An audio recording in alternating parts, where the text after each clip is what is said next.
किताब पढ़ रहा हूँ, जिंदगी की किताब पढ़ रहा हूँ, कुछ पन्ने अभी बाकी हैं। जिंदगी की किताब पढ़ रहा हूँ, कुछ पन्ने अभी बाकी हैं। ये जो लम्हे गुजर रहे हैं, इनका हिसाब अभी बाकी है। जय हिंद दोस्तों, मैं विष्णु विशेष अपने दिली अल्फाजों से आपके दिल तक पहुँचने का तलबगार हूँ और आज पेश कर रहा हूँ अपनी एक रचना जिसका शीर्षक है चंद ख्याल चंद सवाल। तो पेश है, करते रहे ख्वाहिश जिंदगी जीने की, करते रहे ख्वाहिश जिंदगी जीने की, और जिंदगी हमें जीकर चली गई। फुर्सत के कुछ पल मांगे थे मगर, फुर्सत के कुछ पल मांगे थे मगर, और उम्र चंद पलों में गुजर गई। अगली पंक्तियों में आपका आशीर्वाद चाहूँगा कि बाजार से कुछ खरीदने निकले थे मगर, बाजार से कुछ खरीदने निकले थे मगर, जाने कब अशर्फियाँ जेब से फिसल गईं। बाजार से कुछ खरीदने निकले थे मगर, जाने कब अशर्फियाँ जेब से फिसल गई। और चंद सांसों की मोहलत मांगी थी मगर, चंद सांसों की मोहलत मांगी थी मगर, जाने कब सांसें जिस्म से निकल गई।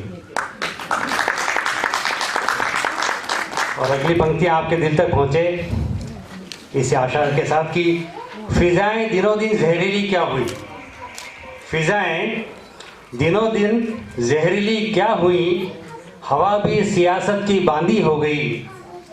फिजाएं दिनों दिन जहरीली क्या हुई, हवा भी सियासत की बांदी हो गई।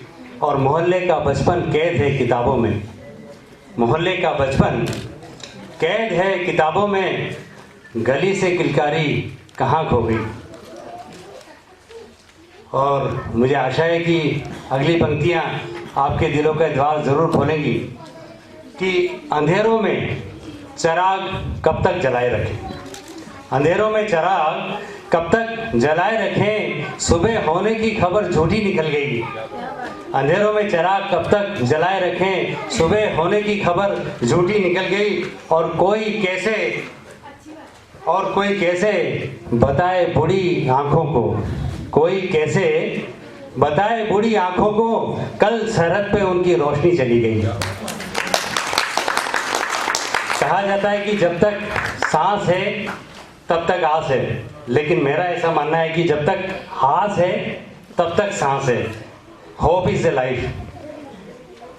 तो हमारी इसी आशा को, जो आशा का जीवन है, आशा से ही जीवन है।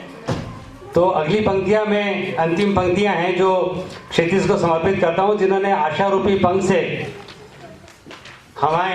हम सबको साहित्य के क्षितिज पे उड़ान भरने की प्रेरणा दी। तो अगली पंक्तियां क्षितिज के लिए कि अंधेरों में चिराग कब तक जलेंगे, सुबह होने की खबर झूठी निकल गई। कोई कैसे बताए बूढ़ी आंखों को, कल सरहद पे उनकी रोशनी चली गई। पर देखता हूँ दूर कहीं टिमटिमाती रोशनी, पर देखता हूँ दूर कहीं टिमटिमाती रोशनी। चलो थके पैरों को एक नई ताकत मिल गई, और अंधेरों को तो अब ढलना ही होगा, अंधेरों को तो अब ढलना ही होगा, क्योंकि क्षितिज से पहली किरण की दस्तक मिल गई, क्योंकि क्षितिज से पहली किरण की दस्तक मिल गई, इसलिए अंधेरों को तो अब ढलना ही होगा, क्षितिज से पहली किरण की दस्तक मिल गई। इसी के साथ मैं अपनी कविता को विराम देता हूँ, लेकिन दो पंक्तियाँ क्षितिज के लिए और कि दरअसल क्षितिज क्या है। क्षितिज क्या है कि जो धरा की धूल और सागर की बूंद को दूर कहीं आसमान तक मिला देता है, वही क्षितिज कहलाता है। Thank you.